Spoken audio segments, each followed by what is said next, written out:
What I'm doing this week is I'm starting a 3-week series looking at the Father's comfort. This is something I really am passionate about, as many of you will know, and particularly at this time, I really believe we all need to be comforted.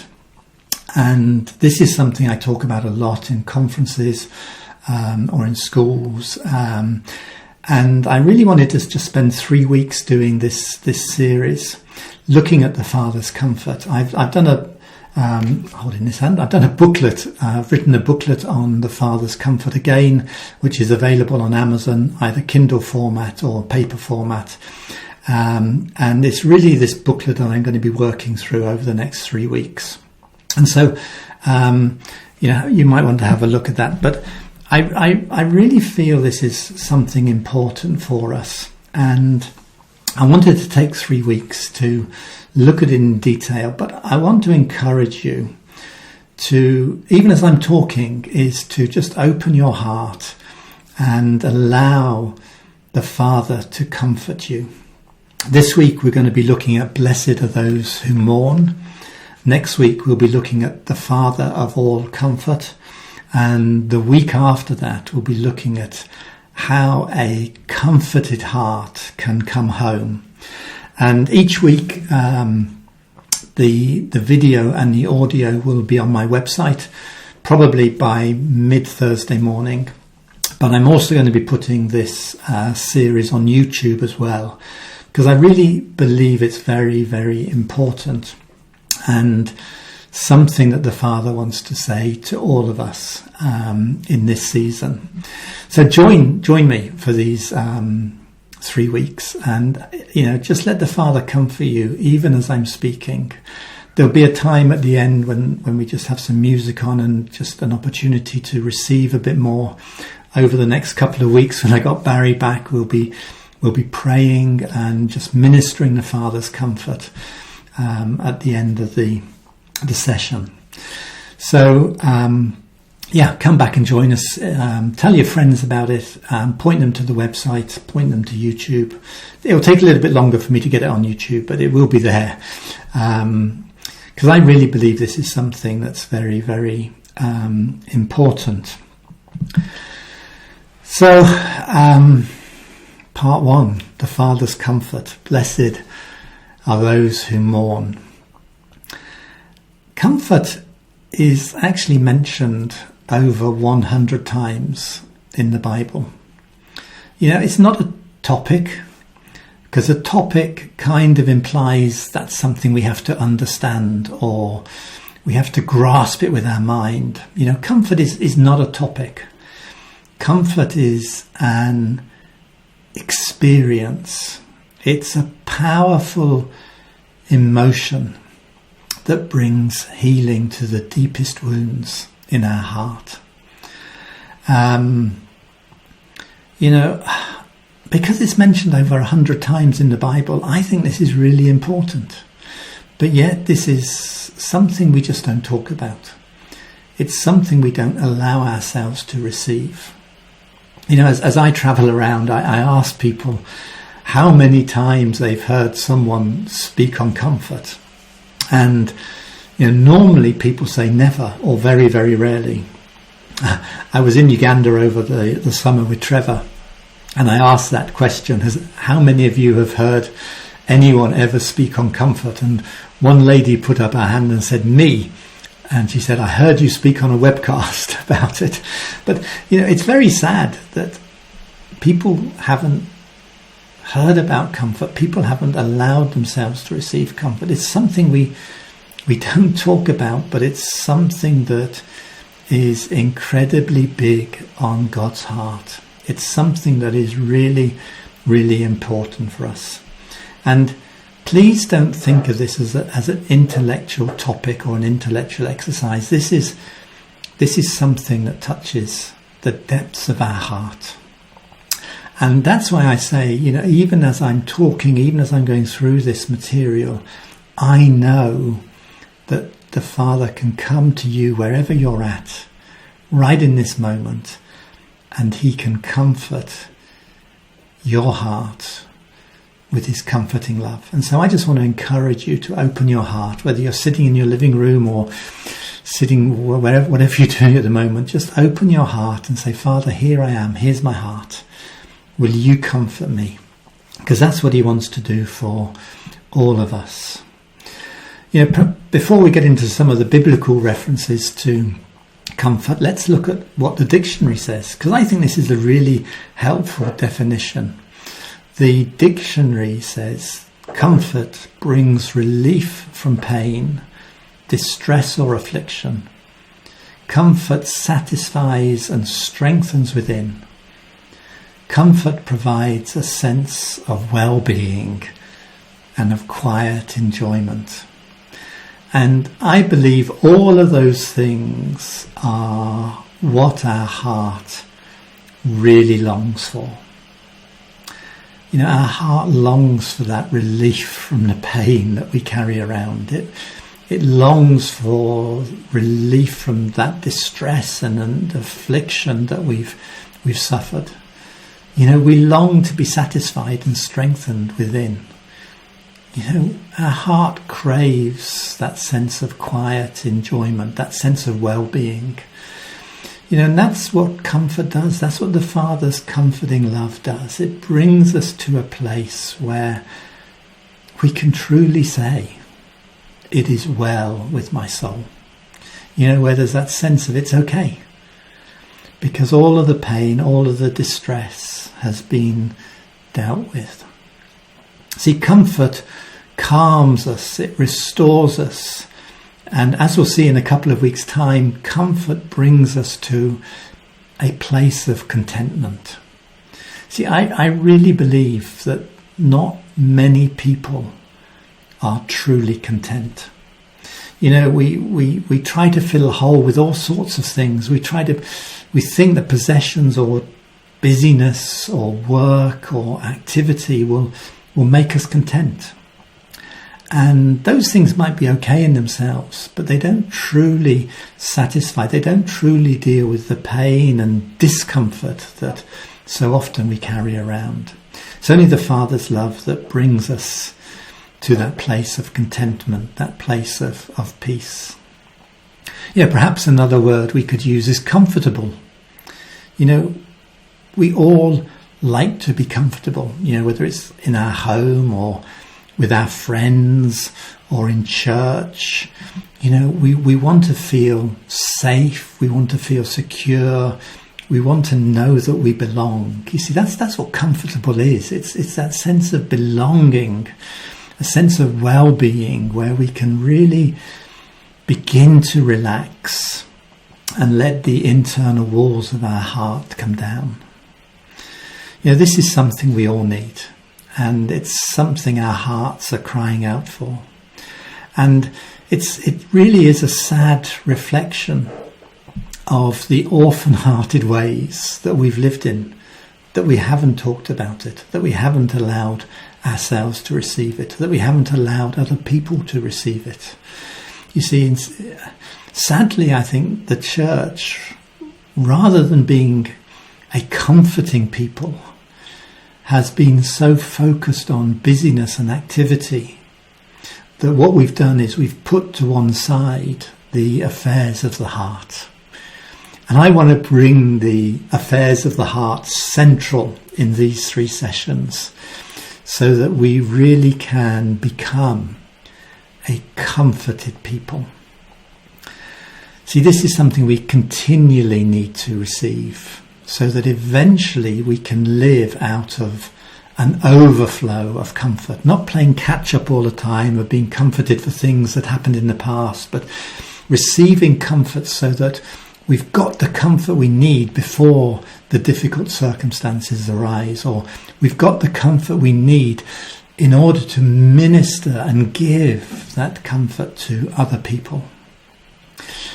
So we're going to look at how we can receive comfort. We're going to look at how we can live in comfort. And we're going to look at how we can minister comfort to other people. But before we start to look at what comfort is, I want to look at a passage in Ecclesiastes which is a very tragic, very sad passage, but it describes our hearts when we do not allow ourselves to be comforted. When we're uncomfortable, if you like, when we're comfortless. See, Solomon writes these words as he looks back over his long life. You know, he's had many ups and downs, and his conclusion, in summary, is that a life without God is meaningless. And conversely, a fruitful life comes out of a life-giving relationship with our Creator.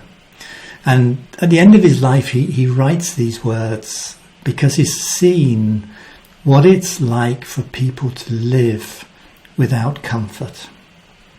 And he says this, again, I observed all the oppression that takes place under the sun. I saw the tears of the oppressed, and there was no one to comfort them. The oppressors have great power, and there was no one to comfort them. So I concluded that the dead are better off than the living.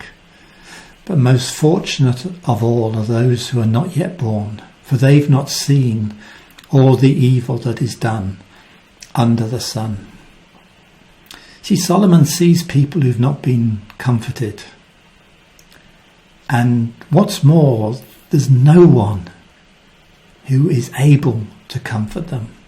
He sees people who are oppressed. He sees people who are carrying a great burden.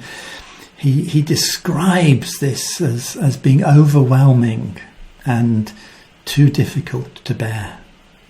And that's the tragedy of our hearts when we don't allow ourselves to receive comfort, is we end up carrying something that is overwhelming. We end up carrying something that is really too painful for us to bear.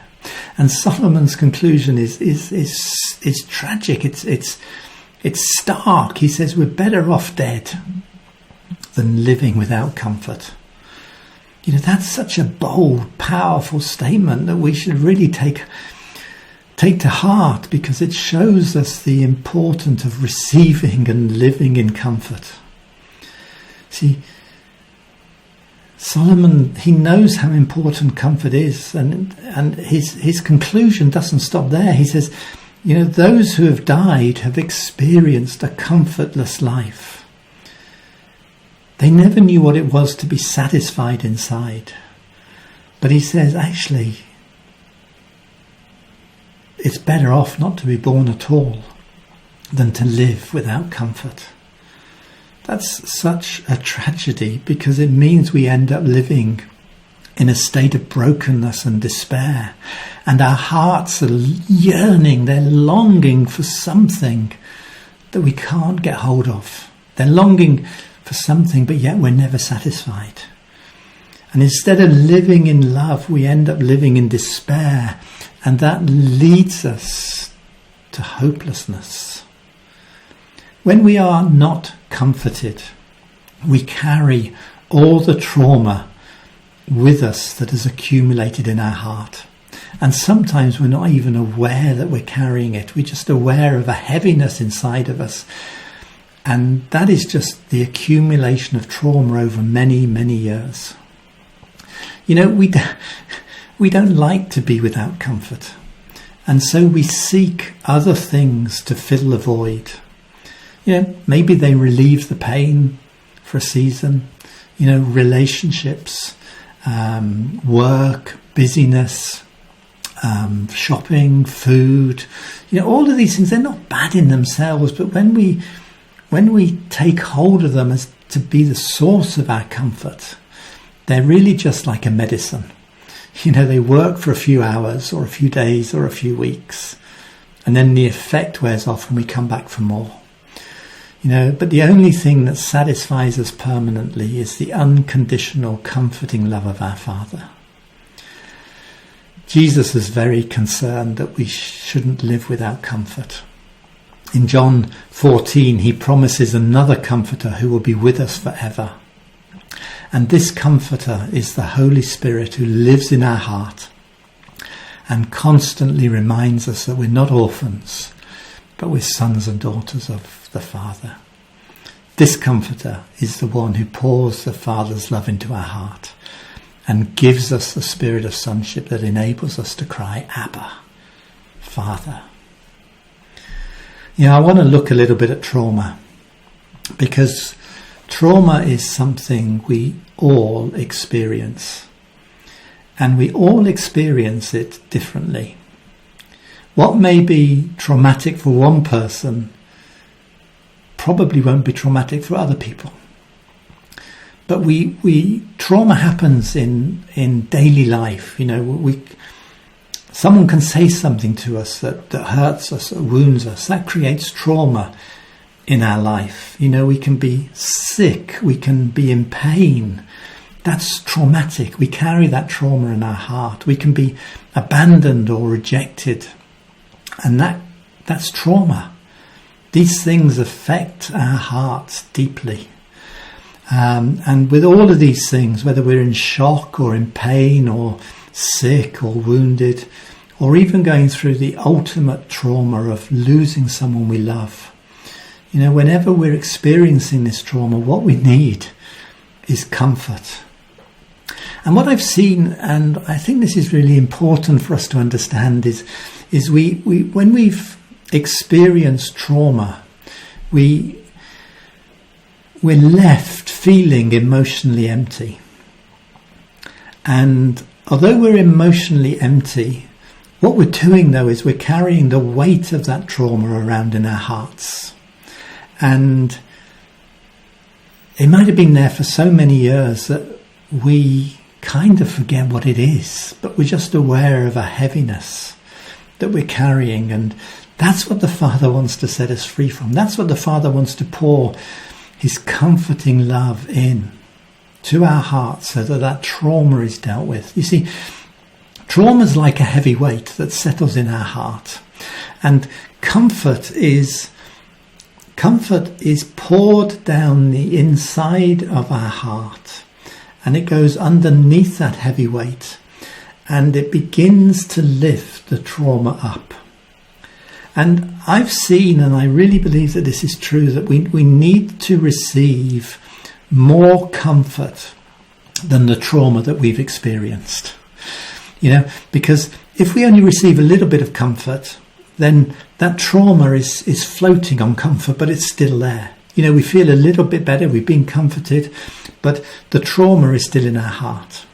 But if we allow the container of our heart to be filled with comfort, it will go underneath that trauma and lift it up, and eventually it will wash it away. People say to me, how much comfort do I need? And I say, I don't know. But what I do know is you need more comfort than the trauma you've experienced. Every trauma, however big or however small it is, has to be met with a greater level of comfort, because that's the only way our heart will find healing and wholeness. The comfort has to be greater than the source of the pain. If not, yes, we've been comforted, but we still are left with pain, and we're still left with discomfort.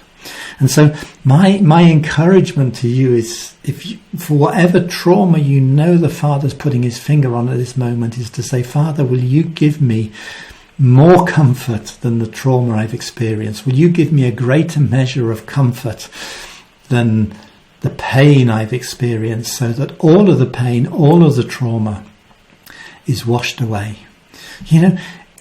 It's really hard to quantify something as real as trauma. You can't measure it. There's not a scale. For somebody, for one person, a traumatic event might be relatively minor, but for another person, that same event could be quite major.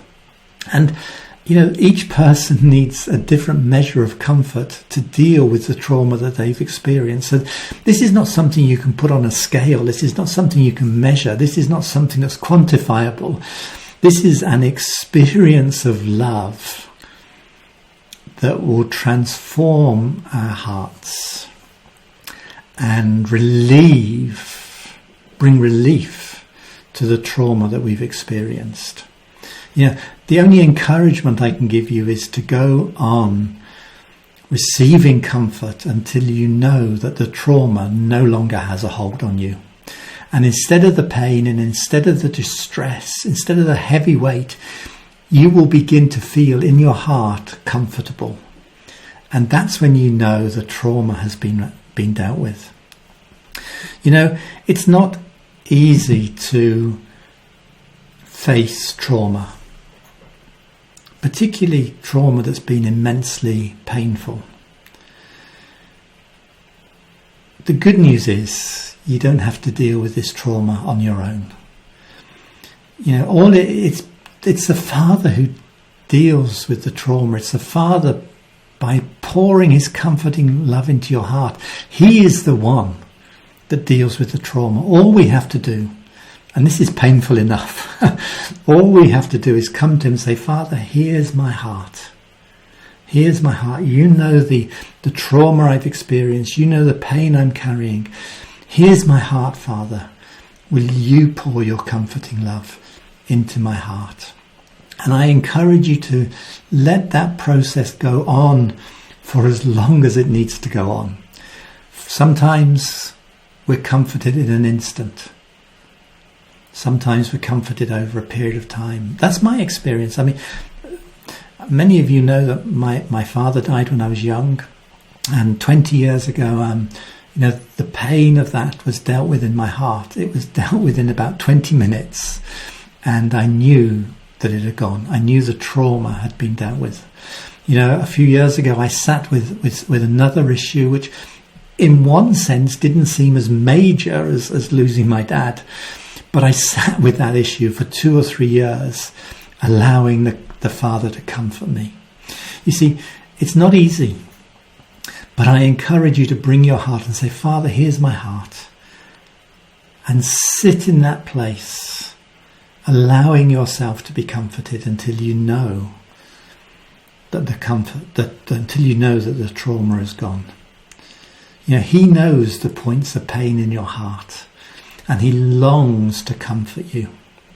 You know, this might be a quick process. It might take years, but go on being comforted, for you will be comforted. Isaiah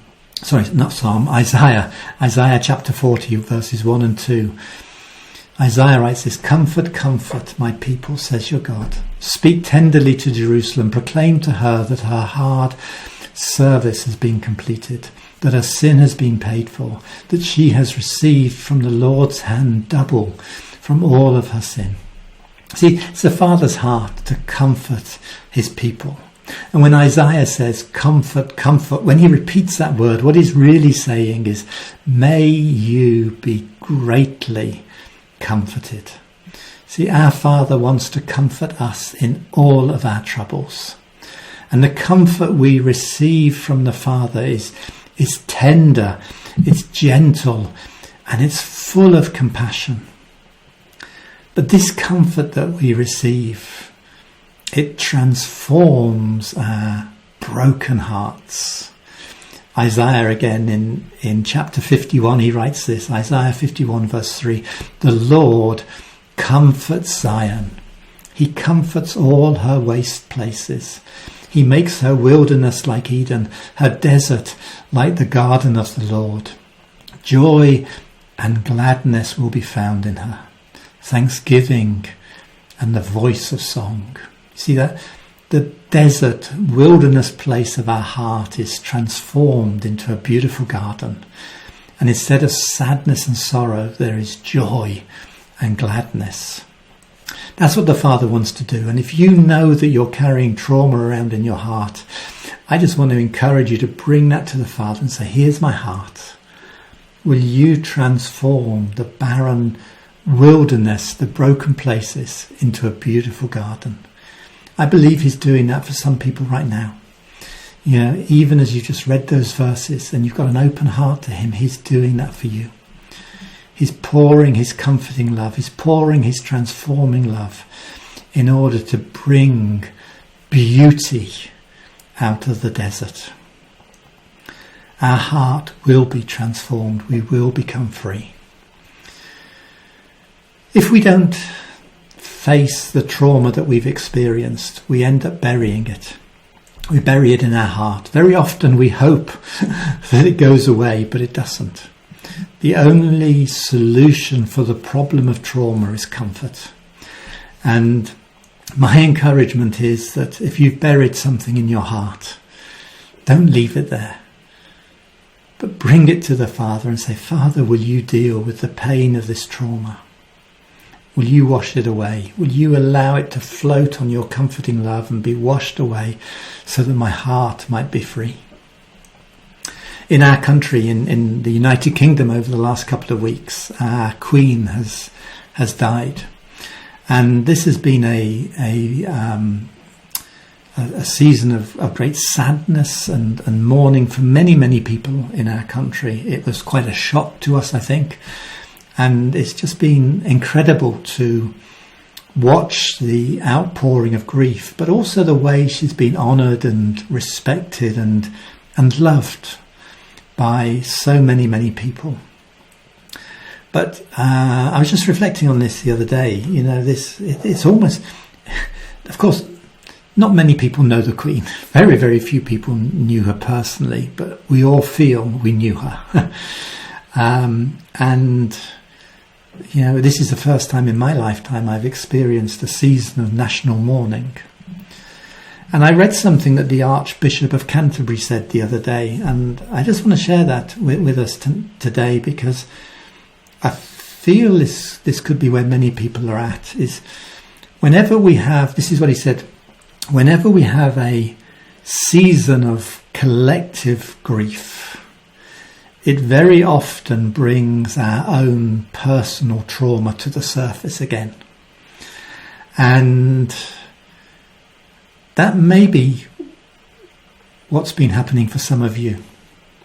As you've watched the news, as you've seen the mourning and the grief and the queue, the great famous queue of people just coming quietly in a dignified way to pay their respects to Her Majesty. You know, but that, all of that might just have brought something to the surface in your heart. You know, your own personal trauma that's been buried. And the Archbishop of Canterbury was very wise. He said, don't let the collective grief be an excuse for you not dealing with your personal pain and your personal trauma. He said, allow it to come to the surface.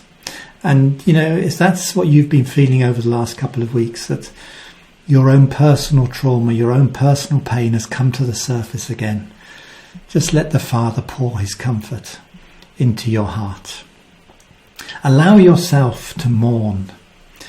Mourning is very important. Jesus said in Matthew chapter 5 verse 4, blessed are those who mourn, for they shall be comforted.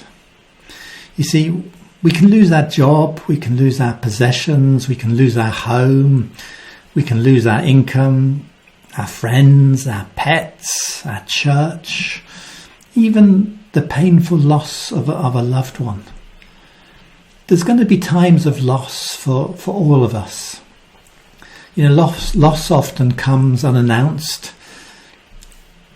We need to see loss as always being significant because it affects us deeply. And when we suffer loss, we need to be able to mourn that loss. You see, grief is the barrage of emotions we feel when we've suffered a loss, when we've suffered trauma. You know, we're hit by anger, we're hit by uncertainty, we're hit by fear, we're hit by loneliness. You know, there's all these emotions that come upon us when we are suffering loss or walking through trauma. And all of those emotions are really real. And we mustn't pretend they're not happening. You know, they do happen and they are real. And they are part of the losing process. They're part of the trauma. So grief is that barrage of emotions, but mourning is the process of walking through those emotions. See, if we don't walk through those emotions, if we don't mourn, then our loss, our trauma is going to stay in our hearts. And so whatever loss we've experienced, we need to allow ourselves to mourn. It's part of the natural grieving process. I'm beginning to realize, as I talk to people and as I travel around again, I'm beginning to realize how much we've lost through COVID. And I don't want us to sort of miss that, because it was very easy to say that, this is something that's happening to everybody. This is something we've got to get through. This is the price we have to pay for getting back to normal.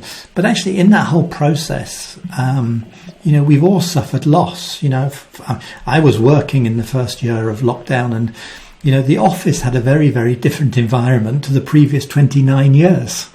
We were keeping our distance. We weren't having clients in. We were, when people brought stuff into the office, they had to leave it in at the bottom of the stairs, and someone would pick it up. It was all very, very different. We didn't have the people coming into the office. We couldn't go in to see our clients in the way that we had been used to. We were trying to advise clients how to cope with the staff working from home, and all of those restrictions. And for many people, they couldn't see families. At the beginning of lockdown, we had a new grandson born, and we just managed to see him once before lockdown came in, and we didn't see the rest of the family for several months. We couldn't all be together at Christmas. It was lots and lots of different things that took their toll on us, and these are things that we've all lost. And I really do believe it's important for us to recognise that through the whole process of COVID, however horrible it's been, we've all lost something. We've all had that barrage of emotions, day after day, month after month. And we need to allow ourselves to mourn. We need to say, what did I lose? See, we can look at the big losses in our life when we've lost a job or we've lost a loved one. But I want to encourage you just to look at the smaller losses you've suffered through COVID, and bring those to the Father, and allow yourself to mourn, to let go, to walk through those emotions and to let it go, because mourning is part of the grieving process. And sometimes we mourn in private, and that's okay. Sometimes we mourn more publicly, and that's okay. But mourning is the process of facing the loss that we've suffered and walking through it. And I believe it's a God-given gift that enables our heart to be healed. It enables our heart to be cleansed. It enables our heart to be free. You see, Isaiah said that, he said this prophetically of Jesus, but I believe he's also prophetic for us. In Isaiah 61, the first few verses, the Spirit of the Sovereign Lord is on me, because he has anointed me to proclaim good news to the poor. He has sent me to bind up the brokenhearted, to proclaim freedom for the captives and release from the darkness for prisoners, to proclaim the year of the Lord's favour and the day of vengeance of our God, to comfort all who mourn and to provide for those who grieve in Zion, to bestow on them a crown of beauty instead of ashes, the oil of joy instead of mourning, and a garment of praise instead of a spirit of despair. You see, we need to be comforted for the losses that we have suffered. It's a very personal thing. I need to be comforted for the losses that I've experienced. But I also believe this passage is prophetic for us as a people, that if we are comforted, if we become a comforted people, then we will be able to comfort other people who mourn. And we'll look at that a bit next week. But I believe there are many, many people around us that we meet every day that have been through a season of loss, a time of losing things, and they're grieving. And we are a people who know the answer. They need to receive the same comfort that we've received. And so I want to encourage you, firstly, to walk through your own grief, to walk through your own loss, and then to be a prophetic person in a very real sense that can bring comfort to other people so that their broken hearts can be bound up, that those who are in captive can be set free. That you can go and proclaim the year of the Lord's favour. See, and we'll look at this a bit more next week, but we receive comfort for our own trauma, for our own grief, but we can also give comfort to others. And there's many, many people around us who are suffering loss, who are grieving, and they need to be comforted. And I believe the Father finds a way for that to happen through us.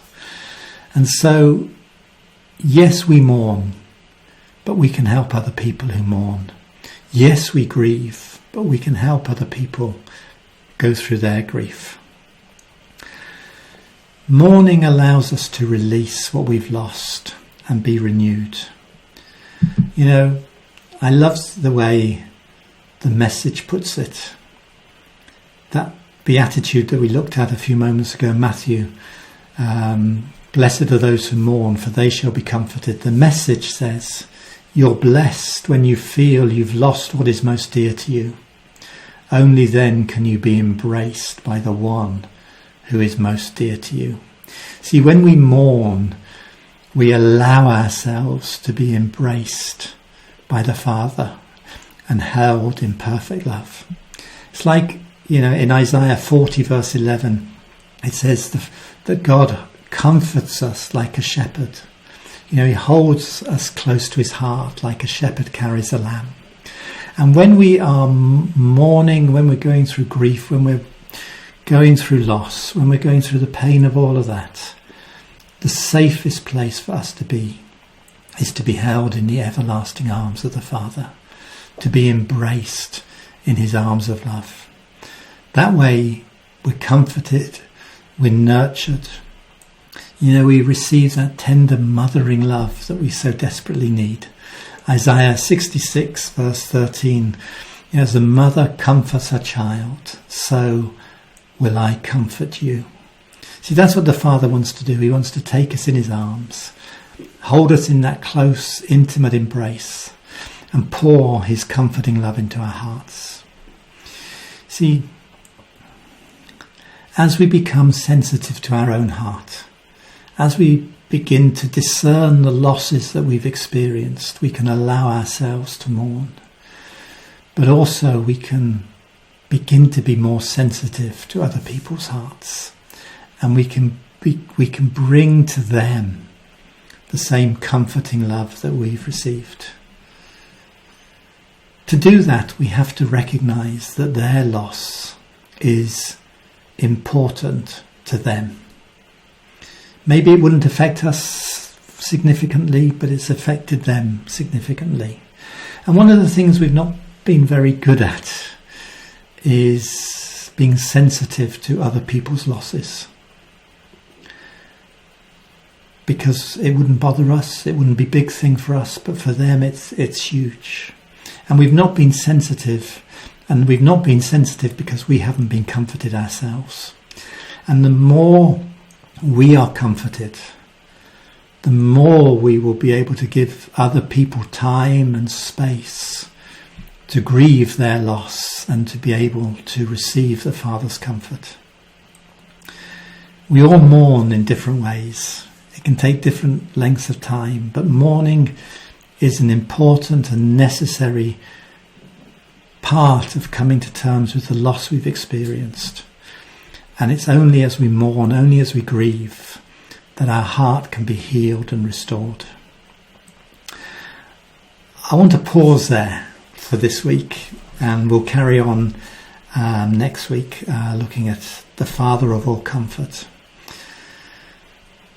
But I'm just going to put some music on for a few moments, and I just want to encourage you to bring your heart to the Father. Whatever trauma, whatever loss, whatever pain you're carrying, just bring it to him. Say, Father, here's my heart.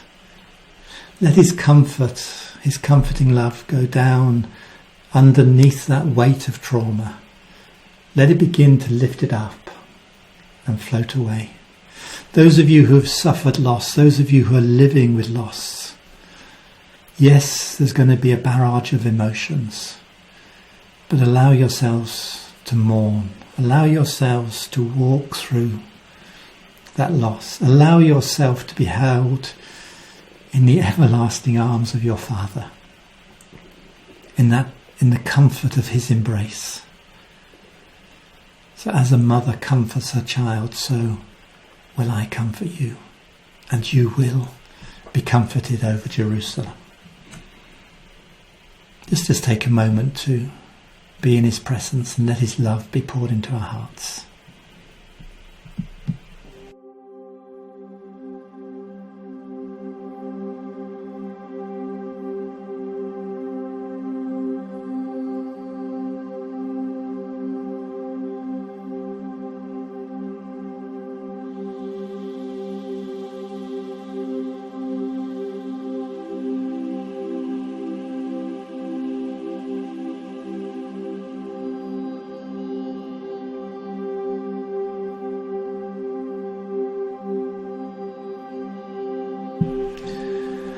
Father, would you just come to each one of us now? Father, would you just take us into that intimate, loving embrace? Father, would you hold us close to your heart? And Father, will you comfort those who mourn? Father, would you comfort those who are living with loss? That in the midst of all of the tangle of emotions, Father, you would come and comfort them. That they would know they are comforted. That they would experience your comforting, tender love. As a mother comforts a child, so will I comfort you.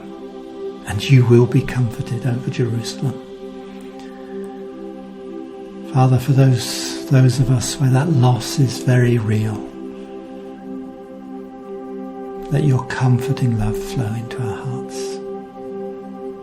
For those of us who've experienced trauma, whatever that trauma is, Father, help us not to even try to measure it on a scale, but just to recognise that we've experienced trauma. Father, would your comforting love come under that weight and begin to lift it up and float it away. That instead of carrying a weight, instead of carrying a pain around, instead of feeling that our heart is like a barren wilderness, Father, your comforting love will transform the barren places of our heart and bring about a beautiful garden where there's joy and singing instead of sadness and sorrow. Father, just pour your comforting love into each one of us right now. You comfort the brokenhearted. You comfort those who mourn. You comfort us in all of our troubles.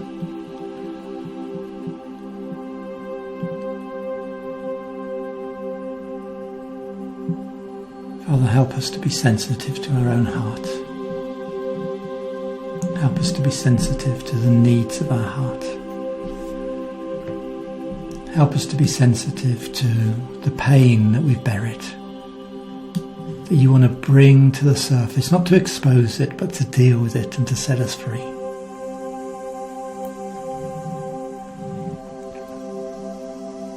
Thank you, Father. Just pour your love into our hearts. Pour your love into our hearts.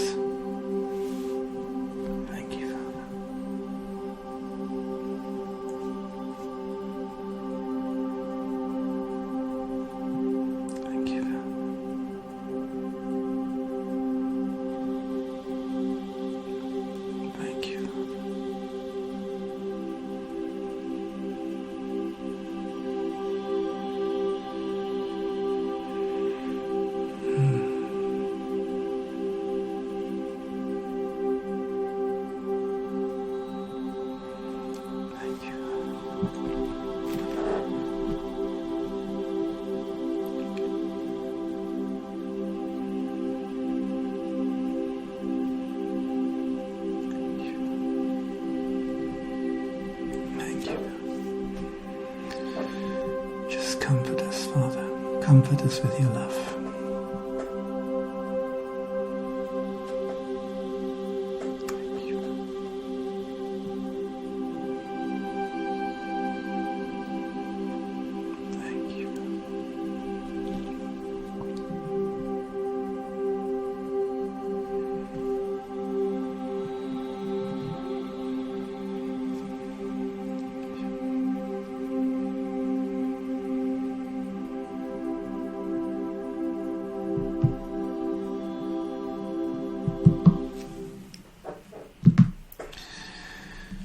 Can I just encourage you to go on being comforted? Maybe take time over the next few days just to come to the Father and say, Father, pour your comfort into my heart. Just bring your heart to him. Trust him with your heart, and he will comfort you. Come and join us next week for part 2, the Father of all comfort. I'll be back with Barry, same time, same place, and look forward to seeing you all then. Thanks for joining me.